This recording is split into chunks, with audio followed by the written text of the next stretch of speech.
ছোট্ট ছোট্ট বাচ্চাদের সামনে যখন বসে যেতেন, বাচ্চা মানুষ বাচ্চার মতো হয়ে যেতেন। আমার নবীজি সেজদায় যেতেন, হোসেন নবীজির ঘাড়ে গিয়ে বসতেন। আমার নবীজি রুকুতে যেতেন, লাফ মেরে গিয়ে নবীজির পিঠে গিয়ে বসতেন হোসেন রাদিয়াল্লাহু তাআলা আনহু।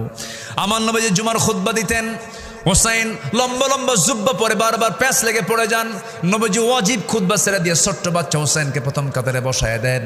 আমার বন্ধুগণ, যে মসজিদে ছোট্ট ছোট্ট বাচ্চাদের চিৎকার আওয়াজ শোনা যায়, যে মসজিদগুলোতে বাচ্চাদের কান্নার আওয়াজ শোনা যায়, এটা হচ্ছে রহমতের মসজিদ, বরকতের মসজিদ। জোরে বলেন সুবহানাল্লাহ।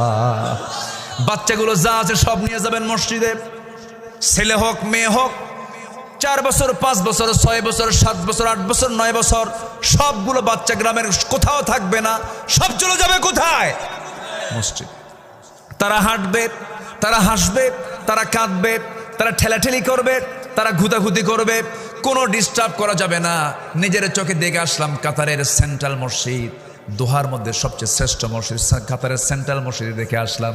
জাস্ট আমাদের দেশের বাইতুল মুকাররমের মতো সেন্ট্রাল মসজিদের প্রথম কাতারে আমি নামাজটা যখন পড়ছিলাম, খতিব নামাজটা শেষ করলেন, কয়েক শত ছোট্ট ছোট্ট বাচ্চারা দৌড় মেরে মেরে এসে খতিবের কপালে চুমা খায়, হাত টেনে ধরে, তার জামা টেনে ধরে।